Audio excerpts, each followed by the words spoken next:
Hello friends, ఈరోజు మామిడి పండు రసంతో చపాతీ పూరి చేసుకుందాము. ఫస్ట్ మామిడి పండు జ్యూస్ తీసి పక్కన పెట్టుకోవాలి. తర్వాత గోధుమ పిండి వేసుకొని అందులో ఈ మామిడి పండు రసం వేసుకొని కలుపుకోవాలి. కావాలంటే కొంచెం ఒక 2-3 డ్రాప్స్ వాటర్ వేసుకోవచ్చు, లేకుంటే మొత్తం రసంతో బాగా దాన్ని మనం గోధుమ పిండి చపాతీకి ఎలా కలుపుకుంటాం అలాగే కలుపుకొని ఒక 20 మినిట్స్ నానబెట్టాలి. తర్వాత 20 నిమిషాలు అయినాక పిండి బాగా నానిపోతుంది. చూడండి ఎంత బాగా వచ్చిందో అది.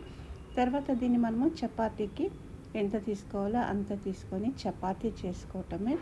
పిండి మాత్రము చాలా బాగుంది. ఎంత స్మూత్ ఉందంటే అసలు మీరు చేస్తే అది మీరు ఫీల్ అవుతారనమాట. దీన్ని చపాతీకి చేస్తున్నాను. మనము మడత చపాతీ చేస్తాం కదా, ట్రయాంగిల్ షేప్, అది చేస్తున్నాను.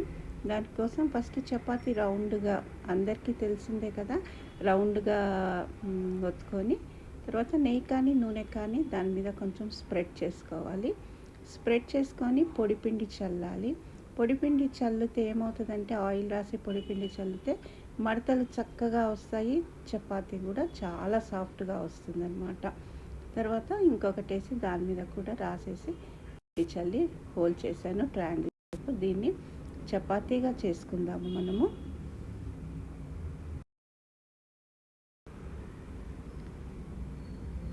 మామూలుగా మనం ఎలా చపాతీ చేసుకుంటాం అలానే మీకు థిక్గా కావాలంటే థిక్గా చేసుకోండి, లేకుంటే సన్నగా కావాలంటే సన్నగా చేసుకోండి. కానీ ఎంత బాగా వస్తుందంటే చపాతీ అంత బాగా వస్తుంది, ఎక్కడ స్టక్ కాదనమాట.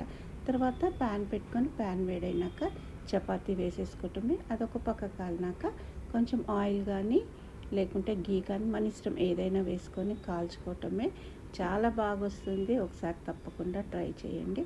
దీన్ని మళ్ళీ మనం మామిడి పండు రసంతో సర్వ్ చేయొచ్చు, లేకుంటే పిల్లలైతే బట్టర్ పెట్టుకొని కూడా తినొచ్చు. చాలా బాగుంటుంది. కొంచెం మీడియం ఫ్లేమ్లో కాల్చుకోవాలి, మరీ హై పెట్టుకోకూడదు. చూడండి పొరలు ఎలా వస్తున్నాయో మనకి, ఎందుకంటే మధ్యలో మనము ఆయిల్ రాసి పిండి చల్లాం కదా, దానివల్ల అలా వస్తాయి అన్నమాట.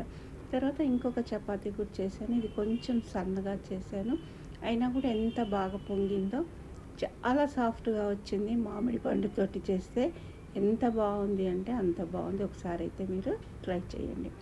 తర్వాత చపాతీ చేసి నేను మామిడి పండు రసం తీసుకొని అందులో కొన్ని డ్రై ఫ్రూట్స్ వేసాను, కొంచెం వెరైటీగా ఉంటుంది అనేసి.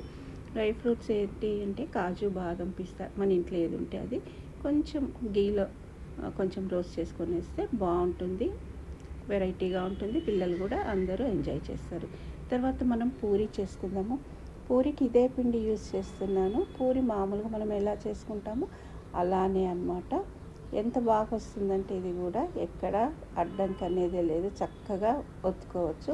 తర్వాత నూనె కాలినాక పూరి వేసుకున్నాను. పూరి క్రిస్ప్గా కావాలి కాబట్టి నేను కొంచెం గట్టిగా ప్రెస్ చేస్తున్నాను, అందుకని అది పొంగలేదు. ఎందుకంటే కొందరికి ఇట్లా క్రిస్పీగా ఉండటం ఇష్టం కదా, దాన్ని గట్టిగా ప్రెస్ చేస్తే పొంగకుండా అది కొంచెం కరకరలాడుతూ వస్తుందన్నమాట పూరి. కొందరికేమో పొంగాలి, మెత్తగా ఉండాలి. దీన్నేమో పొంగేలాగా కాలుస్తున్నాను. ఎక్కువగా ప్రెస్ చేయకుండా జస్ట్ పైన పైన ఇలా అంటే చాలు, పూరి పొంగిపోతుంది. ఇది బాగా మెత్తగా వస్తుందన్నమాట.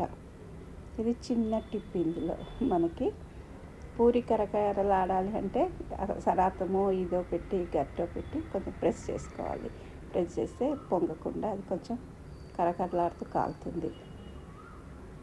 చూడండి పూరి కూడా అయిపోయింది. పూరికి కూడా నేను ఇదే పెట్టాను జ్యూస్. అందులో కొంచెం సాఫ్రాన్ వేసి డ్రై ఫ్రూట్స్ వేసి సర్వ్ చేశాను. చాలా బాగుంటుంది.